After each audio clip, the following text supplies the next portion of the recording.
I still remember how Amara used to look at him, not with hunger, not with hope, but with something softer, quieter, like a candle flickering in a room no one else walked into. She'd pause, just for a second, whenever he entered the room, hands still in motion, polishing the silver or wiping the marble counter, but her breath would still. Her eyes would follow the way his shadow moved before his voice ever filled the space. Elliot, the heir. Tall, tailored, the kind of man who wore silence like a suit. And yet with her, he smiled like he forgot who he was supposed to be. Their moments were stolen, like whispers behind thick doors, a hand brushing hers as he handed her a glass, his voice low, careful, like it was afraid to echo. "You always notice what no one else does," he once said, after she found a forgotten photo tucked inside a book in the study. She didn't answer, just smiled, eyes down. What was she supposed to say? That she noticed everything about him? He never promised her anything. Not out loud.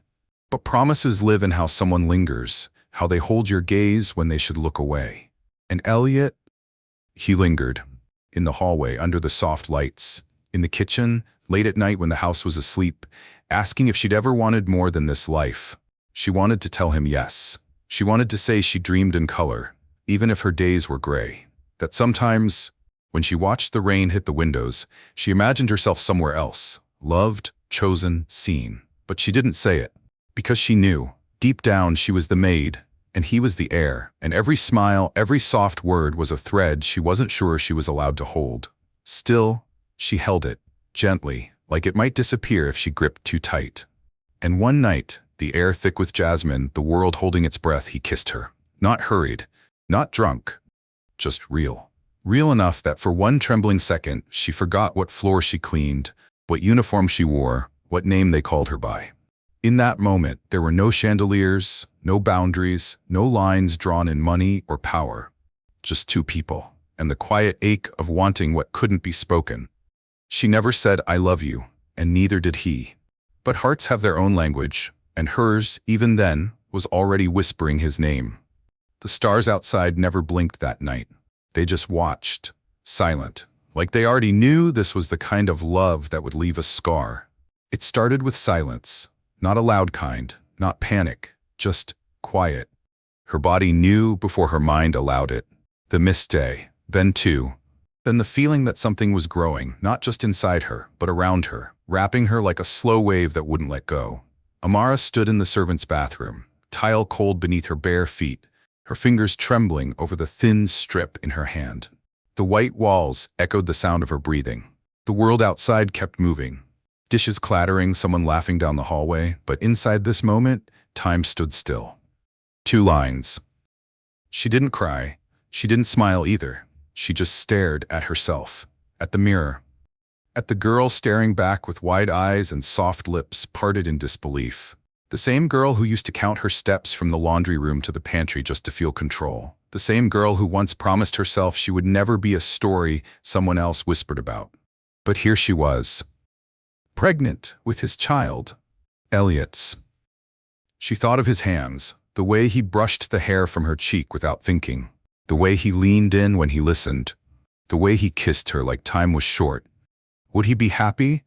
Would he say her name with joy or with regret? That night, she waited until the lights upstairs went out. She walked barefoot down the hallway, holding her breath like it might shatter the moment. She knocked gently on his study door. He opened it half asleep. Shirt wrinkled, tie loose. His eyes softened when he saw her. But they didn't stay soft for long. "I need to tell you something," she whispered. He didn't invite her in, just stepped out into the hallway, arms crossed, eyes scanning her face like he already knew. When she said the words, "I'm pregnant," he didn't shout. He didn't curse. He just blinked and looked away, long and slow, as if searching for a version of this moment where it wasn't happening. Then came the words, cold. Controlled. "Amara, this can't get out."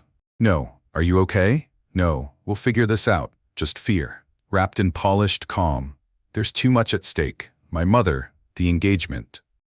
She felt herself shrink with every syllable. She wanted to scream, but her throat held back, as if protecting her from how small this moment had become. He promised he'd take care of it, whatever that meant. But she wasn't asking for money or help. She came here because she thought he would see her. Really see her, the girl behind the uniform, the woman carrying his child. But he only saw a problem, and with every second that passed, his silence became the answer she feared most. That night, she walked back to her room without touching the walls, as if the whole house had turned cold. Outside her window, the city lights blinked like distant eyes, and deep in her belly, the tiniest heartbeat had already begun, steady, soft, full of promise. She placed a hand over it and whispered, "You have me, even if no one else stays." The morning it happened, the sky was unusually clear. No storm, no warning, just still air, and that silence again.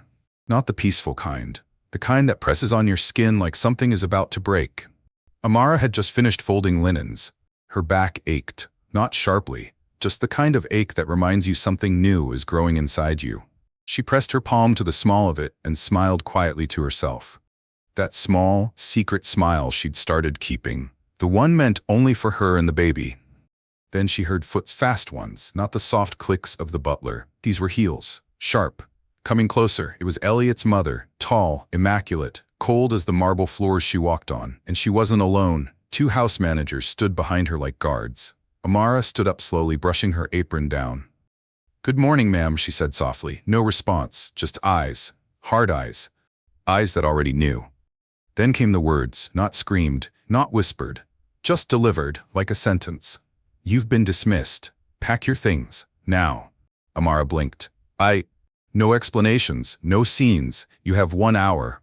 The baby moved inside her, just a flutter, but enough to make her wrap one hand around her belly. She looked over her shoulder, half hoping, no, praying, Elliot would appear at the end of the hallway, that he would come down the stairs, say something, anything. But the space behind her stayed empty. The air thickened, her breath caught, and in that silence she realized he wasn't coming. Not to explain, not to defend, not to say goodbye. She wanted to speak, to plead or scream or ask why, but the words curled up and died behind her teeth, because the look on his mother's face said it all. Amara wasn't a person to them anymore. She was a problem, a stain, something to be erased before it spread. She walked back to her room like she was dreaming, took the small suitcase from under the bed, folded her uniform with shaking hands. She glanced at the corner where she used to leave her shoes, at the little photo of her and her younger sister she kept tucked in her drawer. All of it, quiet now. All of it saying, "You do not belong here anymore." No one spoke as she walked through the grand foyer. The chandelier glittered above her like it had on her first day. Only now, she didn't look up. The security guard held the door open, just once. The wind was cool on her skin. She stepped outside and the door shut behind her with a soft, final click. No one followed. No one watched. But deep inside her, under the fear, the shame, the grief, something held on. A flicker, like a match in the dark. Not anger, not yet, but the beginning of something sharper than love and stronger than loss. A promise. That first night outside the gate felt colder than any she had ever known, and not because of the wind. It was the kind of cold that didn't come from weather. It came from being forgotten. She walked for hours. No destination. Just forward. Past streets she had only ever seen through car windows. Past people who never looked up. One hand on her belly, the other gripping the worn leather handle of her suitcase. The only thing left that proved she'd once had a place. The city didn't notice her. The lights blinked, the cars honked. The world continued like her heartbreak was invisible. Maybe it was. She stopped at a bus stop bench and sat. The metal was freezing. She didn't care. Her feet hurt. Her back hurt. Her heart? Well, there were no words for that. No calls came. Not from Elliot. Not from anyone. She pulled her coat tighter around her, but the wind still found its way in. It crept under the collar, chilled her wrists, kissed the skin behind her ears. Her belly shifted. The baby, still moving. Still there. Still alive. Her eyes blurred. She wasn't supposed to cry. She'd promised herself that. But tears have their own plans, don't they? So she sat there in the shadows of buildings too tall to care, and let the tears fall quietly. A couple passed by. They looked, then looked away. Another woman stopped for just a second, then walked faster. People only look when you're shiny, she thought. When you're polished, painted, protected. She was none of those things now. She reached into her coat pocket and pulled out a few coins, barely enough for a warm drink, not nearly enough for a bed. She thought of the shelters, the signs, the rules. Most were full. The rest had waiting lists. And who wants a pregnant girl with no job and no last name worth remembering? A soft drizzle began to fall, like the sky couldn't hold its sorrow either. She stood, walked again. No umbrella. No plan, just movement. Her shoes were soaked, her socks stuck to her skin, but she walked anyway, and as she passed the glowing windows of a bakery, warm light, soft music, people laughing inside, she stopped. Not for the bread, not for the coffee, but for the simple cruelty of what she didn't have. And yet, in the glass, her reflection stared back at her, tired, wet, but still standing. She looked herself in the eyes, and though no one in the world saw her, she saw herself. And for now, that would have to be enough. It happened on a Thursday. The rain hadn't stopped in 2 days. The kind that made everything feel heavier. Streets were slick with cold puddles, and even the light from street lamps seemed tired. Amara was sitting on the floor of a waiting room in the city's public hospital, her back pressed against the wall, knees drawn up, arms wrapped around her belly like a shell. Her suitcase was beside her. The receptionist had told her to wait. There were too many emergencies, not enough beds, so she waited, for hours. The pain started as a dull cramp. She'd felt it before, little warnings here and there, but this one didn't fade. It gripped, deep, low, like something inside her had started shifting and wouldn't stop. She whispered softly, almost like a prayer. "Not yet. Please, not here." No one looked at her. People were shouting down the hall. Nurses rushed past with carts and clipboards. Somewhere, a child cried behind a curtain. The smell of antiseptic hung in the air, sharp and thin, mixed with something warmer. Sweat, iron, grief. Another wave of pain came, sharper this time. She bit her lip. Her fingers curled into the fabric of her coat. She was shaking, not from fear anymore, but from the sheer effort of holding everything together. A nurse finally stopped.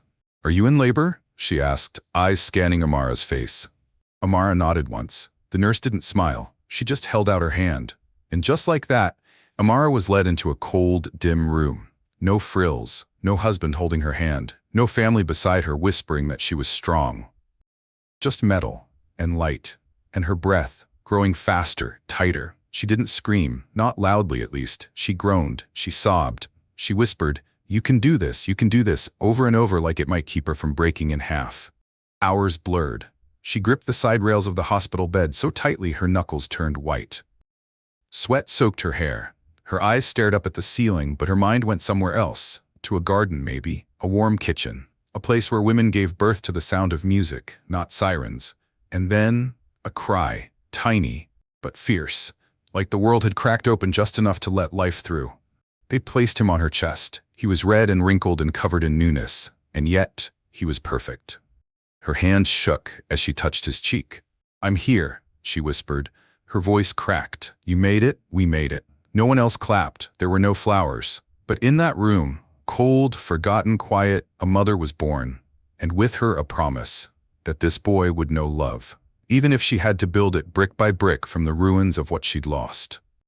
The days after the birth felt like one long breath she couldn't finish. Amara left the hospital 2 days later. No room to stay. No cab waiting outside. Just the cold and a paper bag with 2 diapers, a small bottle of formula, and discharge instructions she couldn't afford to follow. Her son, Noah, she'd named him, was swaddled in a second-hand blanket, his tiny face barely visible beneath a soft gray hat a nurse had knitted for the babies no one visited. He didn't cry much. Maybe he sensed her quiet. Maybe he already understood the world wouldn't always hear them. She found a bus stop with a wooden bench that didn't creak when she sat. It was outside a convenience store across the street from a shuttered daycare center. At night, the wind picked up and whipped through the gaps in her coat. She wrapped Noah tighter against her chest, body curled like a shield. She hadn't eaten since the morning before. Not really. A half-crushed cereal bar. A sip of water from a fountain. Her legs were swollen. Her breasts ached. She could feel her body asking for rest, healing. But there was no room for that now. Just survival. When morning came, she stood outside a bakery where warm air and the smell of butter and sugar drifted through the door each time someone stepped in or out. She waited until the crowd thinned. Then, slowly, she approached the counter, eyes lowered, Noah asleep against her chest. I'm sorry, she whispered to the girl behind the counter. Do you have anything? Old? Something you were going to throw out? The girl stared. Amara's voice was small but steady. Just a little bread. Anything. I just had a baby. The girl blinked, uncomfortable. She glanced over her shoulder. I'm not supposed to give stuff away. Another customer stepped up behind Amara. She moved aside, feeling heat rise to her cheeks. Not from anger, from shame. It clung to her like another layer of skin.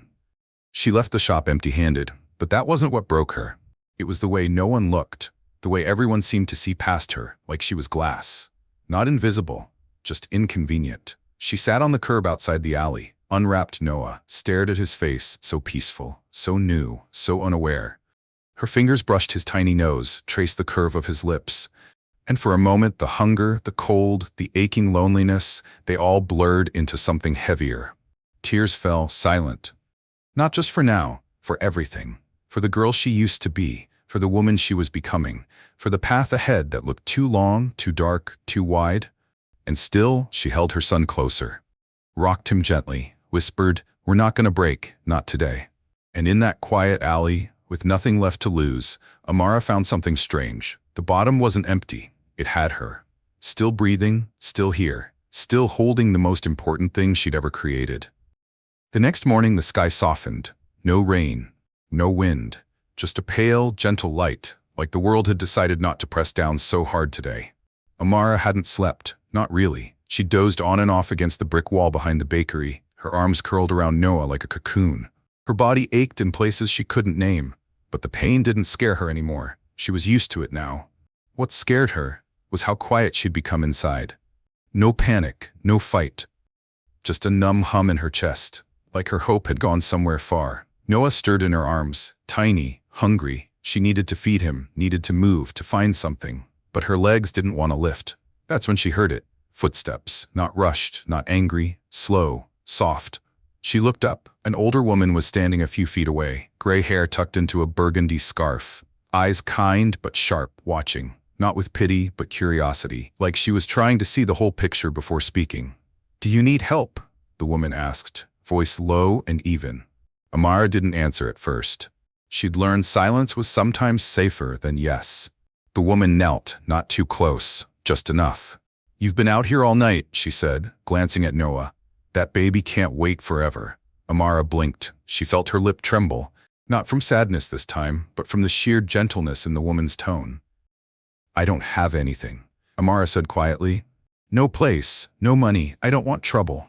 The woman tilted her head. "My name is Delaney. I own a used bookstore down the block. I live upstairs. There's heat and tea and a crib from when my niece visited. You don't have to stay, just come warm up." Amara hesitated. She looked down at Noah, then up at the woman's eyes. They weren't asking for anything, not even thanks. They were just open. And that, more than food, more than money, was what broke through. Amara nodded once. Mrs. Delaney extended a hand, and for the first time in what felt like forever, Amara reached out and took it. It wasn't dramatic. No music swelled, no miracle flashed across the sky, just two women, one worn by life, one still walking through fire. And in between them, a small moment of quiet rescue. As they walked together toward the corner, Amara glanced back one last time at the alley, where she'd hit bottom, where no one had seen her, except this one woman. And suddenly the word help didn't feel like shame, it felt like breath. The bookstore smelled like old paper, dust, and cinnamon tea. It wasn't fancy, the floor creaked, the shelves leaned slightly to one side, but it was warm, and it was quiet in the best way. The kind of quiet that lets your body exhale before your heart catches up. Mrs. Delaney led her upstairs. The apartment was small but clean. A worn armchair near the window. A cot tucked into the corner. There were blankets folded in a basket and a kettle steaming on the stove. "I know it's not much," she said, "but it's safe." Amara stood there, not moving, not because she didn't want to, but because her body didn't know what to do when it wasn't under threat. She kept waiting for the catch, the fine print, the change in tone, but none came. Just kindness, steady and simple. That night, after Noah had been fed and bathed, she watched him sleep in the borrowed crib, his tiny fists resting against his cheek, his mouth slightly open. So calm, like he belonged to a world that hadn't broken yet. She sat by the window and stared at the city lights. For the first time in weeks, the silence inside her wasn't hollow. It was restful. The next morning, Mrs. Delaney handed her a warm bowl of oatmeal and a mop. "If you'd like to stay," she said, "you can help in the store downstairs. You'll learn quickly." And Amara did. She swept the aisles, wiped shelves, learned where the poetry lived and which corner the children always hid in. She rang up customers with hands that still trembled, but a voice that slowly began to find rhythm. And at night she read old books, frayed spines, stories written by people who had also fallen and risen. She wrote, too, small thoughts in the margins of blank notebooks Mrs. Delaney left on her bed. She wasn't sure why, but writing made the fear slow down, made the pain line itself up so she could name it. One evening, Mrs. Delaney brought her tea and sat across from her. "You have a way with people," she said. Amara looked at her, surprised. "I don't think I ever have." Mrs. Delaney smiled gently. "That's because you've spent most of your life trying not to take up space. But you're here now, and people notice you, even when you don't think they should." That night, Amara sat in bed, one hand over her son's tiny feet, the other tracing the edge of the notebook. She thought about what it meant to stand, not just physically, but inside, to plant herself, even in cracked earth, to start again, not with a scream, but with a whisper that says, "I deserve to exist here, too." It had been almost a year of shelves and tea, of learning where the sunlight fell in the apartment each morning and how Noah liked to be rocked just before he fell asleep. Amara had become someone new, not overnight, not loudly, but gently, like clay taking shape in steady hands. One afternoon, while sorting through donations in the bookstore, Mrs. Delaney walked in holding a folded newspaper. "There's a posting here," she said. "Small startup, entry-level admin, nothing glamorous but honest. You'd be good." Amara looked up, her hands still dusted with old paper. "A real office?" she asked. Mrs. Delaney smiled. "Why not?" Amara didn't answer right away, because in her heart, 100 voices whispered she wasn't enough, not polished, not educated, not the kind of woman companies bet on. But another voice, smaller, steadier, said maybe she could try. And that voice mattered more. So she said yes. The morning of the interview, she stood in front of the mirror for a long time. Her best blouse was secondhand, pressed the night before. Her slacks were slightly too loose, and she'd scrubbed her shoes until they shone like quiet hope. She tied her hair back, light makeup, lip balm, just enough to say, "I showed up. I cared." As she held Noah on her hip, he reached for her earring and giggled. She kissed his cheek and whispered, "Be good for Mrs. Delaney, okay?" He just blinked, like he already knew how big this day was. The office building was newer than she expected. Glass panels, people with coffee cups and quick steps. She walked in slowly, her fingers curled around a small folder, resume, letters, copies of ID. Her name was called. She entered the room. It was simple. A desk, a potted plant, 2 people waiting. They asked questions, background, skills, where do you see yourself? And she answered each one with quiet honesty. No embellishments, no rehearsed charm, just the truth. "I'm organized. I listen well. I've been through a lot, but I know how to work." They looked at each other briefly. Then one of them asked, "You've been out of work for some time. Why now?" She looked down at her hands, then back up, her eyes steady. "Because I have someone who depends on me, and I want him to grow up proud of who his mother became." They didn't speak for a moment. Then came the simplest phrase, "We'll call you." She left the building with her heart pounding, unsure if she'd done enough.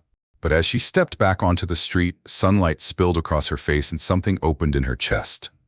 Not certainty, but courage. And that, today, was more than enough. The call came 3 days later. Amara had just finished bathing Noah, his soft towel wrapped around him like a cloud, when the phone rang in the kitchen. One of those old cordless ones Mrs. Delaney kept near the tea jars. She answered it with wet hands, half expecting it to be a wrong number. But the voice on the other end was calm, professional. "Miss Amara? We'd like to offer you the position." For a second, she didn't breathe. Her fingers gripped the edge of the counter. The sound of Noah babbling in the next room floated through the silence, like background music to a life finally moving forward. "Yes," she said, quiet but certain. "Thank you, I'd be honored." She hung up the phone and just stood there, still. Inside her chest, something rose like warmth, not the wild, dramatic kind, just the slow, full feeling of "I did this." After everything. After the silence, the rain, the alleys, the stairs. She walked back to Noah and picked him up, holding him high above her head. He squealed, his tiny feet kicking the air. She laughed, really laughed, the sound catching in her throat before tumbling out like sunlight. "We got it," she whispered. "We really got it." That weekend, she took her first paycheck and walked into a small thrift store downtown. Not for herself. For Noah. She bought a little jacket with wooden buttons, a soft blue hat, and a pair of tiny brown shoes. Nothing flashy, but brand new. As she stood in line, she rubbed her thumb across the stitching of the jacket and thought, "My son will walk into this world wearing something that came from my work, my hands." When they got home, she dressed him in the new clothes and held him up to the mirror. "Look at you," she smiled. Strong, loved, covered. And then quietly, her reflection caught her eye. Not just a mother, not just a survivor, but a woman standing taller than she ever thought she could. No crown, no applause, just a small victory. And the deep quiet knowing that this right here was the beginning of more. Amara's first day on the job felt like stepping into another life. One that had waited patiently for her to be ready. The office wasn't big. Just 2 small rooms above a cafe and a break area with a flickering light. But to her, it might as well have been a skyscraper. Everything felt new. The sound of clicking keyboards, the soft hum of the printer, the gentle nods of strangers who didn't yet know her story. She arrived 15 minutes early. Sat at her desk, aligned the pens, checked the folders twice. She was careful, not just because she wanted to do well, but because she knew every step forward had been earned. Her supervisor, a kind man named Marcus, gave her simple tasks at first. Organize schedules, input invoices, proof emails. She listened closely, took notes, stayed late without being asked, and slowly people noticed. "Who trained you?" someone asked. "I taught myself," she replied. No pride in her voice, just truth. In the quiet corners of the day, she would sometimes pause to watch the way the others worked. Confident, effortless. She didn't envy them, not exactly. But she studied them. She watched how they held their heads, how they asked questions without fear. And then, gently, she started doing the same. One afternoon, Marcus asked her to sit in on a client call. Just take notes. By the end of the meeting, she'd caught a mistake in the timeline that no one else had noticed. Everyone paused. Marcus looked at her, curious. "How'd you catch that?" She shrugged. "I've been tracking the edits on paper. The new version didn't match." He didn't say anything at first. Then, "Good eye." It was 2 simple words, but they filled her like praise never had. Because it wasn't about being thanked, it was about being seen. Over the next few months, she rose without trying to shine. Projects landed on her desk. She stayed late to finish them. She fixed things others overlooked. She kept going. Always quiet, always focused. No one knew she took the bus home. Or that at night, after Noah fell asleep, she'd sit at the kitchen table, reading, practicing, teaching herself how spreadsheets worked, what proposals looked like. She was building something. Not fast, not loud, but steady, brick by brick. And every time someone handed her more responsibility, every time someone said, "You're good at this," something inside her stood a little taller. She didn't have a title yet. She didn't have an office with a view.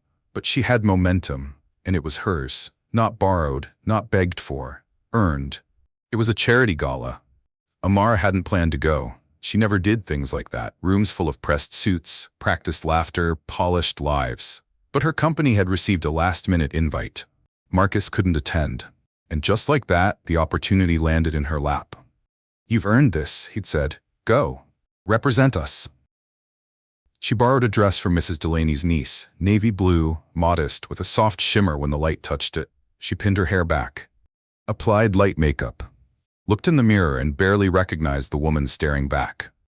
Not because she was transformed, but because she finally looked like someone who belonged in her own life. The gala was held in a downtown ballroom, gold lights strung from the ceiling like stars. Waiters moved through the crowd with trays of champagne. Voices mingled with music. Amara moved carefully at first, listening more than speaking, smiling when greeted. Introducing herself simply, "Amara, I work in operations."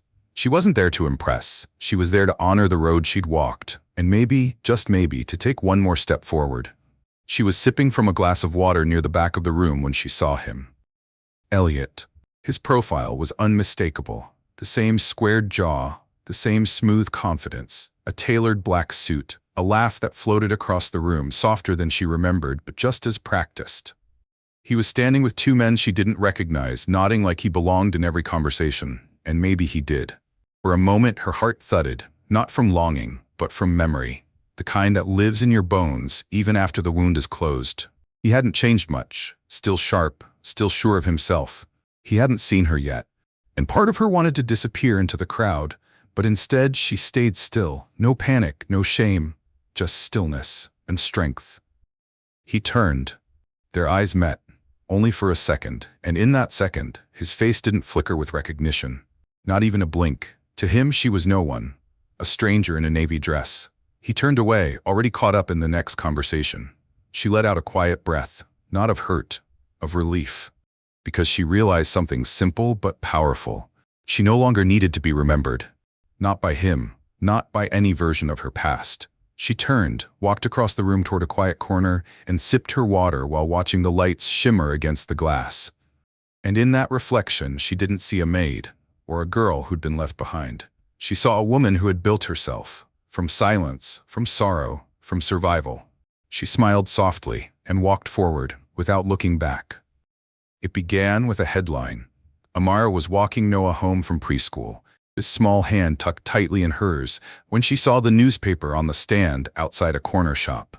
Billionaire real estate tycoon dies suddenly. Family feud over inheritance begins. She didn't need to read the name to know. Elliot's father. The man who once walked through the halls like they were built for his footsteps alone. The man who never looked her in the eye, even when she served his tea. Her steps slowed. Noah tugged at her hand. "Mommy?" She blinked. "Just thinking," she said gently. "Let's get home." But that night, after Noah was asleep, she sat in the living room with a warm blanket wrapped around her legs, the news article open on her phone. It was everywhere. The patriarch had passed without updating the succession plan. His company was massive, his assets spread wide. His widow, Elliot's mother, was under pressure to secure control. Rumors of hidden heirs, secret children, and messy timelines circled the media like vultures. Amara should have closed the article. She should have put the phone down. But a sentence stopped her. With no clear heir, the board is investigating claims of direct descendants outside the marriage. Her throat tightened, not because she wanted anything from them, not because she planned to step forward, but because Noah was his grandson, and no one knew, except her, and Elliot, and maybe someone else had started asking questions. 2 days later, she got the call. A lawyer. Calm voice, clean words. "We'd like to speak with you regarding a paternity inquiry connected to the late Mr. Edmund Caldwell's estate." Her silence on the phone was heavy. "I'm sorry, who gave you my name?" she asked. There was a pause. "Then we believe Mr. Elliot Caldwell may have fathered a child with you during his engagement period. We'd like to confirm or disprove this. A discreet DNA test would be helpful." She almost laughed, not because it was funny, but because she remembered the day Elliot had turned his back on her without a word. And now, here they were, reaching backward through time for the truth they had buried. Her fingers grazed the edge of Noah's photo on the table. She had kept him away from that world for a reason.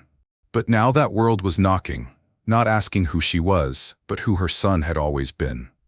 She stood at the window that night, city lights blinking in the distance, as if waiting. She didn't know what would happen next. But she did know this. She wouldn't run. Not anymore. Not when it came to her son, because secrets had stolen enough from her life, and this time, the truth would speak. The test was done in silence. No cameras, no press, just a cotton swab, a neutral office, and a single form that asked her to confirm Noah's full name. Noah Amari Caldwell. She'd never told him why she chose that name. Only that Amari meant strength. The lawyer assured her it was routine. Just protocol. There are others we're testing too. But Amara knew. There were no others. There never had been. She left the office with Noah's small backpack slung over her shoulder and his hand warm in hers. He hummed to himself, making up a song about a dragon and a spoon. Unbothered, unaware, just 5 years old, still light in his body, still untouched by the weight of the name he carried. 3 days passed, then 4, and on the 5th she got the email.